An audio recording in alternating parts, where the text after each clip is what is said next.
So this Monday Mystery movie, I knew two things going in. One, it wasn't going to top Sisu, and two, it was going to be Hypnotic. Because recently these have been like a movie that would be coming out not this weekend, but the next weekend, and Hypnotic is the only R-rated movie coming out next weekend. Hypnotic is the newest film from director Robert Rodriguez and comes to us from Ketchup Entertainment, because of course a friggin' condiment distributed this. And it stars Ben Affleck as a detective who investigates a mystery involving his missing daughter in a secret government program. And just with that plot synopsis alone, you can probably tell that this movie was pretty generic. Very much yes and somewhat no. This movie does have a few really good ideas, like how there's these people called hypnotics who can manipulate people's minds into believing things. Like how the bad guy will tell someone that it's really hot outside, which leads them to start taking their shirt off and walking into the streets. But as the movie went on and they kept explaining the hypnotics, there's so much explanation that I lost track and then just at one point didn't care. But then it was like around the third or maybe fourth time that these people use these powers that I realized they're basically just Mr. Nimbus from Rick and Morty. Like this basically explains what they do. Fight. Fuck. Flee. Let's get out of here. Shall we, Richard? Okay, but how did Jesus Christ, Jerry, he's Mr. Nimbus. He controls the police. And that's not the only thing similar to Rick and Morty, and I can definitely say one of the biggest problems with this movie is the writing. If it wasn't for the whole thing with the hypnotic people, this would be one of the most generic action movies I've seen in a while. And it's funny that I say that, because this really does feel like, at points, one of those straight-to-DVD action movies starring someone like Bruce Willis maybe, that you'd see at Walmart, if it had more of a budget. Everyone in this movie also talks way too serious towards everything. I'm not even kidding. There's this one point where a hypnotic lady hypnotizes this guy into going outside and getting some fresh air, and he's like, yeah, I will go get some fresh air. And if you don't mind, I'm gonna put on my AirPods. Here's the left one, goes into the left ear. And, oh, I closed the case. And here's the right one, it goes into the right ear. Now I'm gonna listen to my music. I like this song. It's also one of those movies where the male and female character have almost no relationship whatsoever, and they have sex just because. No, really, when this scene happens, it just feels like someone said, look, you have a penis, you have a vagina, what else are you supposed to do with them? The cinematography is decent, but the editing is sometimes really bad. Especially during flashback scenes, they look like they're from a movie that came out like 20-25 years ago. It is also really choppy at points during the action scenes. And before the movie started, there was a voiceover disclaimer from Robert Rodriguez telling people not to spoil anything in this movie since we got to see it early.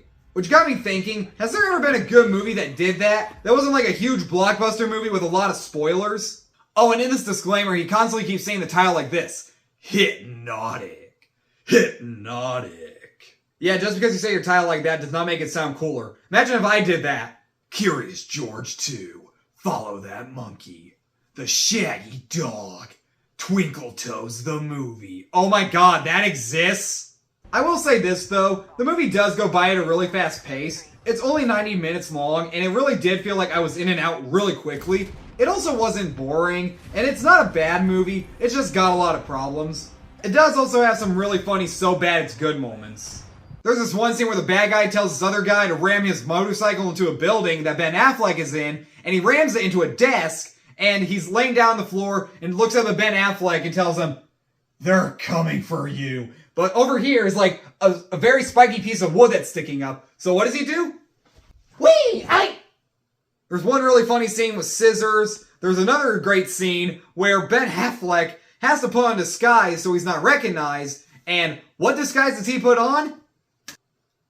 Yep, you bet your ass is what he puts on. And if anyone asks, I'm not Seuss. Oh, and this scene wasn't funny, but there's a scene where he's following a line of toppling dominoes, and they're all in these different patterns, and I was just like, so when's Big Weld gonna show up? And I've mentioned this a handful of times with these Monday Mystery movies, is that one of my favorite things about going to see these is the audience reactions. Last time people left, and this time, the audience was just kind of dumb. Anytime some big twist or turn was revealed, they would just be like, what? No way! What? And I was sitting there just wondering, are they only having this reaction because the director said there would be twists and turns. Oh, but you want to know the worst thing about this movie? The ending. The twist, which I can't give away because this movie doesn't come out for another week. But I'll just say this. You've seen this twist in another movie very recently, and it didn't work in that movie either. That's all I can say, really.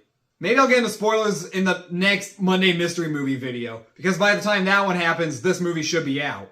This isn't a movie that you need to rush out to theaters to see, but it's a decent enough movie to watch on streaming. Plus, it was much shorter and tolerable than Beau is Afraid. Yeah, I'm sorry, the last 90 minutes of that movie just completely ruined it for me. But I'm still gonna give Hypnotic the same grade I gave Beau is Afraid, which was a C. And you want to know one thing that's really been helping with these Monday Mystery movies? Is that it's always a movie that's gonna be coming out on a weekend where there's like 3 or 4 other movies. So if I see this movie early, I don't have to see it with all those other movies. So yeah, win-win, I guess. Oh, one more thing I gotta show you guys. So the other day, I went to a vintage stock store. This one just opened up in my area. And I was just looking around, seeing what they all had. Look what the fuck I found. Bible Man! Fucking Bible Man! Really? Bible Man! I found Bible Man! I got Bible Man Jr., God Loves to Laugh, and God's Beautiful World, and I got Bible Man Genesis, Conquering the Wrath of Rage.